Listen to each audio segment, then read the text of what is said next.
Nothing's working to cover up Meghan Markle's career catastrophe.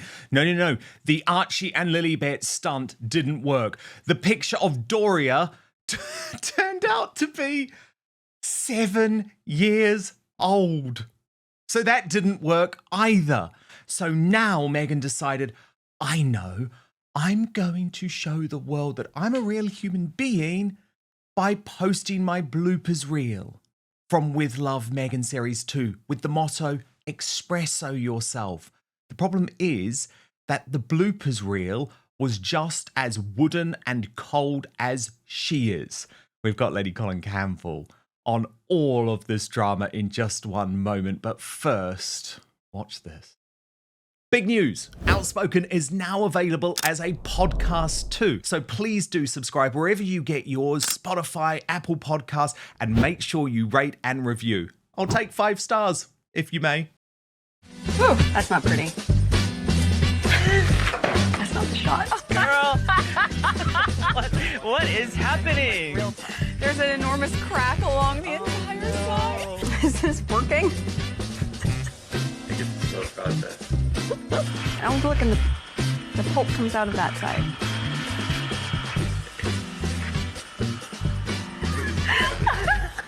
There's your driver move.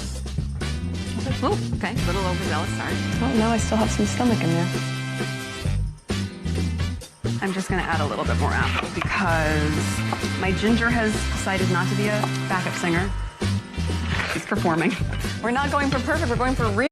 But as Princess Carparkour posted on X, it speaks volumes when a blooper reel isn't even remotely funny. Sometimes blooper reels are the funniest thing ever, but Meghan Markle's is a manila folder of blandness, not even a half smile worth of funny or entertaining. Lady C, nothing's working. The cover-up has failed. Oh, Dan. 10 tears left eye. 10 tears left eye. I'm just so happy. And isn't it wonderful? Look at me. I've got so much taste and I'm just so fabulous. And everybody's going to do what I do and everybody's going to have fun the way I have fun because I'm just so marvelous. I'm just fabulous. Oh, everybody's going to follow me. I'm just the ending style. And Lady C, did you notice she was the only one laughing? No one else was laughing along. No, well, that's often the case. I mean, that artificial, over-enthusiastic, faux, and I'm just so happy and I'm just so fabulous. And oh, let's not forget the hands. I mean, you actually have to feel sorry for her. She's pathetic, you know, really. Sorry, she is pathetic. And Lady C, when you actually look at the cold, hard numbers, even her allies, even the Hollywood press, even the people who claimed that Series 1 was a success, no one can paper over the cracks here. With Love Meghan Series 2 is now officially the biggest Netflix flop ever. 6 tears left eye. If anyone deserved it, right? Well, Dan, I think you and I have been predicting this for some time. I hate to sing our praises, but, you know, I don't think we're fortune tellers. I think we were simply sufficiently perceptive and prescient enough to realize what was coming in much the same way that rarely a river flows into the sea. Failure is inevitable with Meghan because she is so artificial. And I think the big mistake that she has made is that she has allowed people to see her as she really is. In the good old days, when royalty kept its mouth shut, you didn't know what you were dealing with. So if somebody, for instance, had absolutely no personality, but because they were properly trained to, you know, say, how do you do, etc., and they did it in a very sort of predictable way.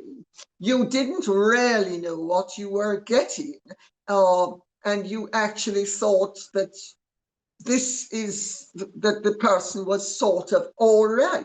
You didn't think they're boring because they kept all of that away from you.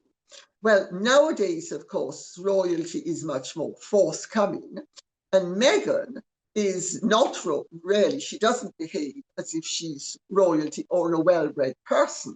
I mean, may I interject and make a little point here? Please. Did you notice that when she was with Emily Chan and they were eating, and she for the Bloomberg interview. Yeah, and when she was asking for a napkin, then she put the napkins were put on the table, which they normally are, and she kept hers on the table, while Emily Chan, who's obviously far better behaved and more civilized than Meghan, put hers on her lap, which is where a napkin belongs. But Meghan never once had her napkin in her lap. And not only was she talking with her mouth full, but she was also, having the napkin on the side. I mean, this woman is so unsophisticated, and she is really so ill-behaved. And watching her eat makes me sick. It makes me sick. I mean, Lady C, I know you sat through With Love, Meghan, bless you, but did you notice, apart from on 2 occasions, she would eat standing up around the kitchen island like some type of rabid animal, stuffing it in her face. A pig at the trough. Sorry. That's what I thought. A pig at the trough.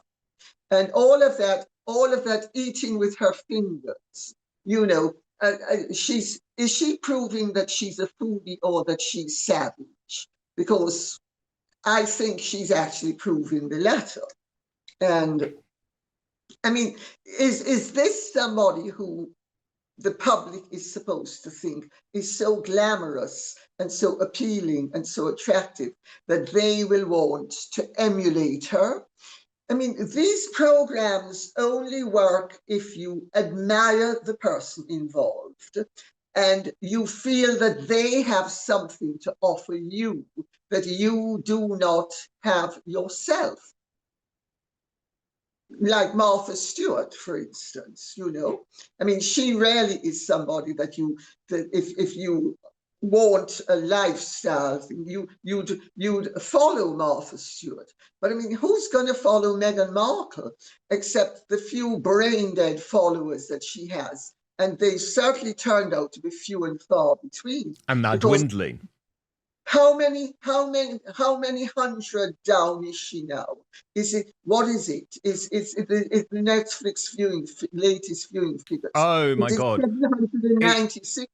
Yeah, I mean, it's literally going down by the day. She made none of the weekly top 10 lists, which is what the industry looks to see if something has been a hit. And it has been a catastrophic disaster, which is why we've got these stunts, Lady C. And I want to ask you about a couple of them, because the photo with Doria, which she turned into this moving image, turns out to be something that she posted in 2016. So why on earth is she putting up a picture that's 9 years old to celebrate her mother, unless her mother has said, I'm done. I don't want to be part of this PR circus anymore, which is what I'm being told is exactly what's happened. Well, I think, Dan, isn't the story that Doria has bolted, that she couldn't stand swimming in that sea of feces anymore. And so she needed to sort of, climb onto the bank of sanity and cleanliness and good behavior, and that she's sort of dumped Meghan. Poor Megsy baby, definitely one tail left eye. No, exactly. Being dumped by your own mother, it's quite something, isn't it? It really is quite something. First time, of course. And then Lady C, the children. And we know this is always like the push emergency red button because, of course, the media, and I understand why, these two, and I know people get very annoyed with me for saying this, but they are officially a prince and a princess. They are, even though it is very wrong, in my opinion, and I know your opinion too, that they remain in the line of succession, but they do. And of course, so she knows that if she wants to cover up a negative story, which in this case was with Love Meghan missing every single top 10 list around the world, push for the emergency red button. It is a picture of the children. We've seen this happen like clockwork now. The pictures are so inappropriate because very often their hair isn't done or it looks like they've been manipulated. I mean, look how creepy that was. That total weirdo, Daniel Martin, sort of peeking around the door at Lily. I mean, totally bizarre, and I actually feel sorry for the girl. I'm not going to lie. I feel sorry for the girl for being used in this manner. It's just incredibly weird and creepy. And then Lady C, she puts the heart, she puts the heart over a tiny bit of the face as sort of some type of sap to Prince Harry. Oh, don't worry, darling. Don't worry, you little head H. I'm protecting their privacy. But we know what she's doing, and unfortunately, Lady C, it does work because there is interest in these children. They are the monarch's grandchildren, and he doesn't see them. So of course she knows that it's almost like one of the only powers she has left, revealing the children bit by bit, piece by piece. But what did you make of the whole thing, of the whole stunt? And also the fact, by the way, you saw on Archie's t-shirt, it looks like it's some type of promotion for a soccer school, because this soccer school isn't even anywhere near her house. Oh, but it may be near her bank account. Exactly. Exactly. I think there is a very good reason why reigning royals are not allowed to have any commercial activity that profits them personally. I mean, the king has had for many years Duchy of Cornwall, so he's had commercial activities. Buckingham Palace has the palace shop. So the monarch, irrespective of whom the monarch is, they have also commercial activities. But they do not go into the pockets of the royals themselves. They help to support the institution. This is not what's happening with Meghan and Harry. And she is relentlessly and mercilessly, and I would have said rather remorselessly, using those two children's existence to line her pocket. And, Catherine and William, for instance, their children are shown occasionally, but it is in the interests of the nation and the institution, and they are being brought up to play roles in later life. So all of that is ethically sound. But what Meghan does with those children is not only exploitative, but she also at the same time does it in a cutesy pie, very effective. Let me cock my fingers as I take tea and show you how classy I am. So I'm protecting H. I'm going to protect those kids. I'm going to use them mercilessly, but I'm not going to show their faces. Or when I show their faces, it's going to have hearts over them. It's so pretentious. And it is so in your face, vulgar and exploitative. I mean, who in their right mind, who cares about their children, would use them as commercial crutches, which is what Meghan does with those children? I mean, there's something almost obscene and definitely distasteful about the way she is exploiting Harry's children. It's disgusting. It's totally disgusting. We know what she's doing and we know why she's doing it. Lady C, what she's also exploiting at the moment is this lie in regards to her name. And this has been exposed by comments section quite brilliantly, actually, by looking back at what she said first on Oprah Winfrey, then on With Love Meghan. Watch this. But first, we've been told our whole lives that wrinkle creams were the easiest way to look younger. Now one doctor says, that's nothing but old news. According to Dr. John Lake, the world-renowned Beverly Hills beauty expert, most wrinkle fixers on the market are nothing but glorified moisturizers. He says they hardly make a dent on your appearance. Some, check this out, can even be harmful to your skin.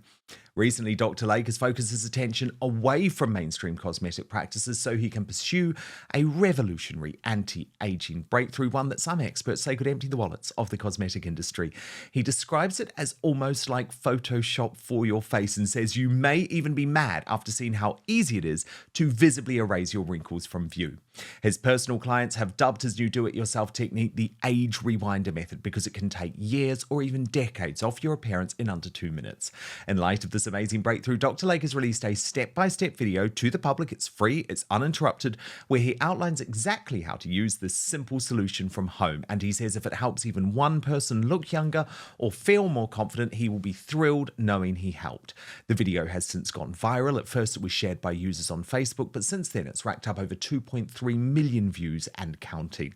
The comments and feedback have been outstanding, with thousands of women reporting they look decades younger. One even commented, best results of anything I've used. I can't believe how well this works. I'll never stop using this. I don't understand how it works, but the results are great. Thank you. So you can find out more about this yourself right now. Just go to bhmd1.com/outspoken. That's bhmd1.com/outspoken, or click on the link in the description box below. Now, there is one thing Dr. Lake asks from his viewers. If watching this video helps you look and feel younger than you have in years, then please share this video with your friends and loved ones. Together, we have the power to help as many women reclaim a youthful look as possible. So go watch the video at bhmd1.com/outspoken right now, or just click on the link in the description box below. But now, back to the show. I nearly lost my name. I mean, there's the loss of identity. I don't think anyone in the world knows that Meghan Markle has eaten Jack in the Box and loves it. It's so funny, too, that you keep saying Meghan Markle. You know I'm Sussex now. And then in this Bloomberg interview with Emily Chang, there are a whole load more lies. That's a burning question. What have you learned about yourself since becoming Sussex? Well, interesting. What I learned about myself is no matter what my name is or what people call me, I'm still the same person. So that didn't change who I am. And maybe that's probably the biggest distinguishing factor. Give me a tutorial on royal naming conventions. So, like, are you Meghan Sussex? Are you Meghan Duchess of Sussex? Mm-hmm.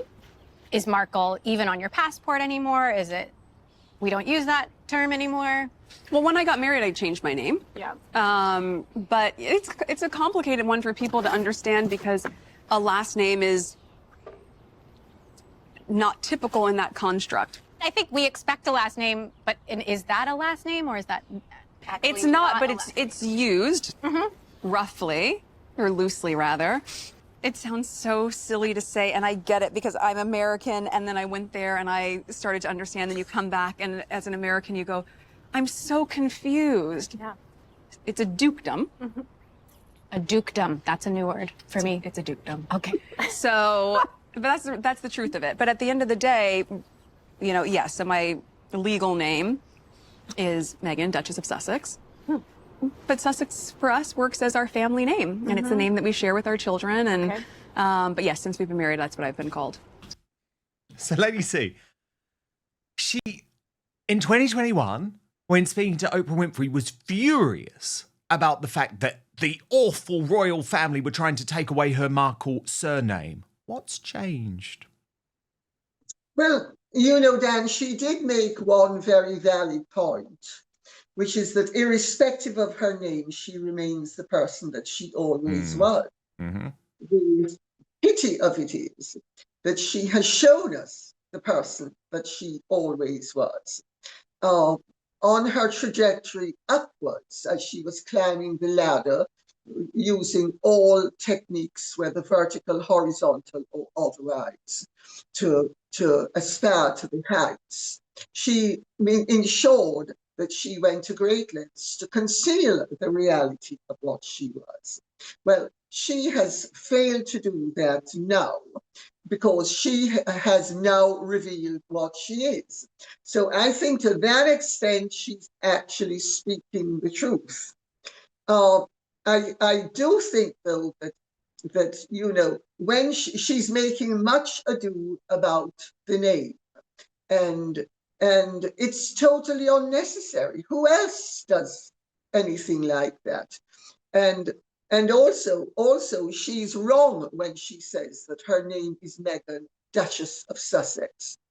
Meghan, Duchess of Sussex, is the style given to a divorced wife of a duke. So, for instance, Sarah. So it's her future name. Exactly. Or maybe she's aspiring she's laying claim to it already, you know. But I mean, she is actually, though, correct to the extent that not only in ducal families, but in really any titled family, the wife is the surname that she uses, possibly as an alias, is the geographic element of her husband's title. For instance, my stepmother-in-law was always known as Margaret Argyll to people who knew her well, and Margaret, Duchess of Argyll, to the public. And I notice nowadays that if you look up on Wikipedia, it says Margaret Campbell, Duchess of Argyll. Well, she was never Margaret Campbell, Duchess of Argyll. She was always Margaret, Duchess of Argyll. The Duchess of Argyll part of it qualifies as a surname. But if you have a title, it is your title that qualifies as a surname. I mean, on my passport, for instance, my title is my surname, the whole title. And so to that extent, she is right. But I mean, who makes the palaver about it that she's making? And also, which married woman is going to the lengths of styling herself as a divorcee, unless, of course, she is laying the ground for future elements. Let's put it that way. Well, indeed, because what she's saying is, ha, ha, ha, ha. Even if you do try and get rid of me, even if Harry does finally see sense, even if he does go through with it, I'm forever Duchess of Sussex, no matter whether you like it or not. And then she has to play to the American audience like, I know this is so ridiculous. Well, if it's so ridiculous, go back to Markle, the name that to Oprah Winfrey you claimed the royal family were so shockingly trying to take away from you. Lady C, Catherine and William returned to work today, and certainly the Princess of Wales has gone blonder. I know everyone was trying to say, no, it is just the sun, but come on, look there. She has gone noticeably blonder, and I love it. What do you think? Well, I would say let's wait until December. Do you think it's just a bit of summer blush? I think she most likely streaks her hair, and I think that in the sun, when you're in the sun and you have streaked hair, it lightens more dramatically than if it's just natural hair. I think that's the possibility. Maybe she is going lighter, which I think would be a grave mistake, because her coloring is that of a dark-haired or an auburn-haired woman. She's not a blonde, and I think she would be making the mistake that Elizabeth Taylor, who was classically dark-haired, made when she went blonde. A beautiful dark-haired woman who goes blonde loses her looks. I mean, she becomes less distinctive. She becomes more ordinary. So let's see. I mean, it could just be that because she was on that cruise for the length of time that she was, and she was soaking up the sun, that her hair lightened. It could be that. But if it's done in a beauty salon, let me put it this way, she's making a mistake. And ladies, see, I know nothing about this stuff, right? I'm going to hold my hands up. So I bow to your superior knowledge here. But some people were saying to me this afternoon, it very much looks like these are hair extensions. Do you think that's true and doesn't matter? Because obviously, you know, we know that part of that could be because of the treatment that she underwent for her cancer. No, because she would have lost her hair during the treatment. She wouldn't lose it several months after the treatment. And so I don't think so. But I mean, maybe she's experimenting, you know, Well, and it's a good time to do it over summer, isn't it? Because she didn't have many public appearances, as you say. So there was a little bit of time for her to have that experimentation. The other thing, ladies, here I wanted to ask you about was the fashion, because this has been a strategic move by Catherine. She's very clear now that when she is at more day-to-day public engagements, like of course if she's on a red carpet or it's a big ceremony or something like that, she's going to dress up. But when she's doing day-to-day engagements, she wants the focus to be much more on her work rather than what she's wearing. What do you make of that decision? I think it's a very wise decision. I think that, you know, the most good-looking royal women have a dilemma.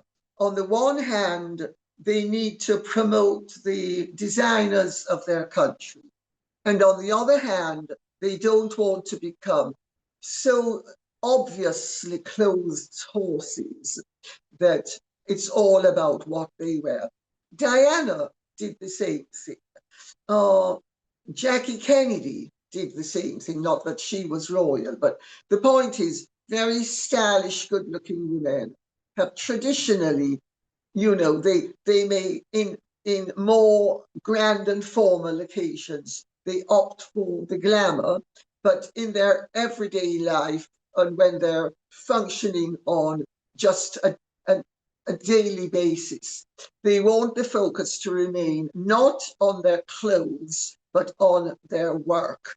And therefore, they wear more mundane and nondescript things. But I mean, no matter what Catherine wears, she's a clothes horse. She wears clothes beautifully. She's just naturally great with wearing clothes. She could have been a top model because she has the gift of whatever she puts on. Well, she's of course careful what she puts on, but what she puts on looks fabulous on her. And I think the focus, I think she's got the balance absolutely right, because when she's at a movie premiere and she wears a Jenny Packham and she creates a sensation and everybody says, oh, fabulous, doesn't she look gorgeous, and the dress is fabulous. But on a day-to-day basis, she's just wearing ordinary clothes. And it's clever because Meghan, of course, does the absolute opposite. Because Meghan makes sure that wherever she is, whatever she's wearing, she has to convey the message that the earrings are worth this, the pearls hair are worth that, or the pearls are worth something else, and the dress is worth something else. And you know, so the focus, Meghan, but then of course Meghan was merching stuff. And of course that has also come to an end, interestingly enough, because her shop window, so to speak, has been vacated. But she whatever she does, she makes sure that there's a merching element to it, which pushes the product. And Catherine is quite rightly not doing that. That's my opinion. What do you think? I agree. I totally agree. Obviously, there is a little bit of me that loves to see Catherine all dressed up. But I get it. I get it. She wants the focus to be on her work when she's at these engagements during the day. I always think she looks amazing. But of course, she's in her 40s now, as am I. And, you know, things change a little bit. If you do want access to our Royal Uncancelled After Show every day, by the way, it is twice the length of what you have just watched. www.outspoken.live. Sign up on Substack. You'll get first access Monday to Friday to the Uncancelled Royal After Show.